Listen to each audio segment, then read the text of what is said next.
लालपरीला पांडुरंग पावला. एसटीला 6 दिवसात 36 कोटींचं उत्पन्न. आषाढी एकादशीला पांडुरंगाचं दर्शन. शेतकऱ्यांना कर्जमाफी द्या. शेतकऱ्यांची मागणी. शेतकऱ्याचं पाण्याच्या टाकीवर आंदोलन. शेतकऱ्यांमध्ये तीव्र नाराजी. कर्नाटकच्या 7 जिल्ह्यांमधले आरटीओ अधिकारी वारीला.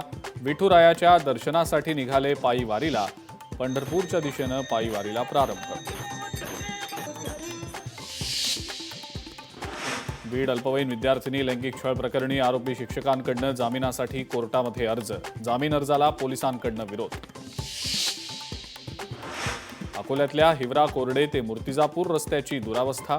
निकृष्ट आणि अपूर्ण कामामुळे स्थानिक त्रस्त. अपुऱ्या नियोजनामुळे रस्ता नागरिकांसाठी धोकादायक. राज्यातील पावसाचा जोर ओसरला. येत्या 48 तासात कोकण गोव्यात पावसाचा इशारा.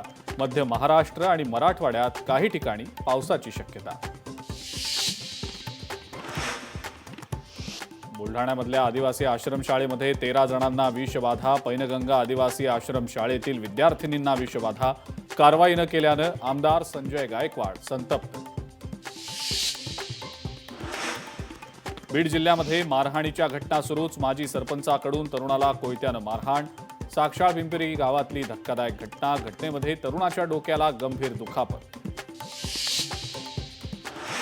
पाटण तालुक्यात स्टंटबाजी करत असताना कार दरीत कोसळली. पर्यटन स्थळांवर केलेल्या सूचनांचं पालन करा. पोलीस अधिकाऱ्यांचं पर्यटकांना आवाहन.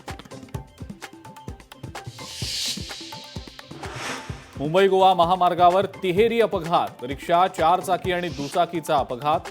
रिक्षा चालक गंभीर जखमी तर अन्य दोघे किरकोळ जखमी. अपघातात 3ही वाहनांचं मात्र मोठं नुकसान.